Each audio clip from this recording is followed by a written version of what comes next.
It's Fuck Yeah Friday. Fuck yeah! Get ready for some wins. Welcome to the Be It Till You See It podcast, where we talk about taking messy action, knowing that perfect is boring. I'm Lesley Logan, Pilates instructor and fitness business coach.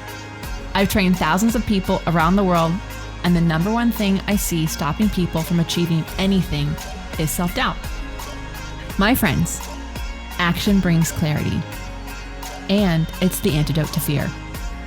Each week, my guests will bring bold, executable, intrinsic, and targeted steps that you can use to put yourself first and be it till you see it. It's a practice, not a perfect. Let's get started. Hey, Be It Babe. Welcome to your FYF episode, your Fuck Yeah Friday episode, where we share wins. We share wins of yours, wins of mine, a mantra. We get inspired to take it ourselves into the weekend when that's the best time to be inspired so that you can enter your work week and plan it all out and make your magic happen. So this inspired me. This is very interesting. I don't know if it inspired me, but it intrigued me. Around 76% of high-performing women receive negative feedback compared to only 2% of high-achieving men. So what this said is around 76% of high-performing women reportedly receive negative feedback from their managers compared to just 2% of high-performing men. This comes from data collected from 23,000 employees across 250 organizations, by the way. So why is this happening? So they think unconscious bias leads managers, male or female, to typically evaluate women during performance reviews on their personality rather than the work they contribute. Are they easy to work with? Do they get along with everyone? Are they likable and collaborative? These areas of feedback don't necessarily touch on a woman's performance, which hurts both the employee and the employer. The employee, remember, is the high performer. She's going to be looking for concrete ways to grow and progress in her career. If she's receiving feedback on how nice she is, well, she might start looking for work elsewhere. Managers, keep it constructed and hold on to top talent. I thought that was interesting. It made me wonder, how do I provide feedback to different genders in any of the things that I'm doing? Am I providing feedback specifically on the tasks that they're doing so that they can become better? Or am I talking about things that have nothing to do with the project? So I thought that was just really fascinating, just something we could all explore, like those of you who have people on your team. How are you providing feedback? Are you keeping it even? Are you giving the same kind of feedback to people of another gender in your corporation? How are you doing that? So anyways, I hope that kind of gets you thinking. So let's go to one of your wins. This is from DK. My heart is so incredibly full right now. I'm on day 2 of a 7-day challenge, and I am running for getting active with chronic pain called Meant to Move after my book. Remember her book? It's Dana Karen's book.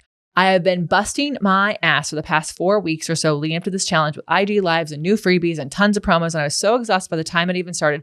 I was disappointed at first to just get 4 signups because I'm making $2 an hour. But I have to say that things are going so well so far. I just got off 2 back-to-back coaching calls with people telling me how grateful they are for the safe space about the challenge created and how happy they feel to have the guidance and support to get going. The second client said to me, the movement part is just a bonus. What I needed was a safe container to put my grief and feelings about movement and where it was okay to be starting from scratch. And you gave me that. I mean, that sentiment right there is exactly why I wrote the book, why I created my first pain program in 2022, and why I made this challenge. I have been trying to figure out the correct formula for years without success. And I feel like I'm finally hitting on something that might actually work. If I can figure out how to find my people, I just feel so fulfilled knowing that this is working for someone, and it made my whole month. Dana Karen, DK, we love you. We're so proud of you. We're so proud of the work that you're doing. Thank you for sharing this with us. Thank you for being you. And thank you for helping people in pain get their move on. All right, my win. Here it is, real quick. You guys, I got to film for Pilates Anytime again, and they're dear friends of mine, and they challenged me to come up with some really great stuff.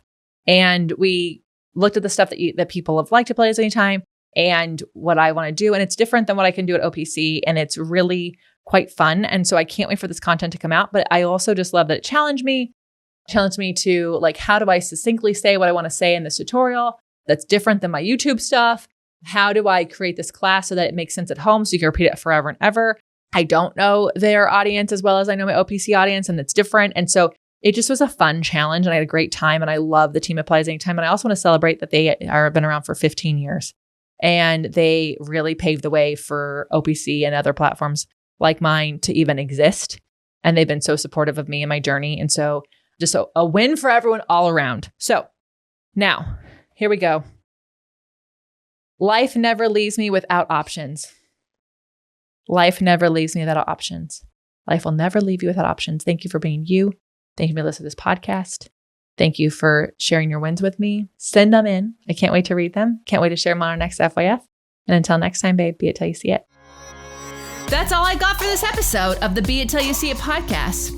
One thing that would help both myself and future listeners is for you to rate the show and leave a review. And follow or subscribe for free wherever you listen to your podcast. Also, make sure to introduce yourself over at the Be It Pod on Instagram. I would love to know more about you.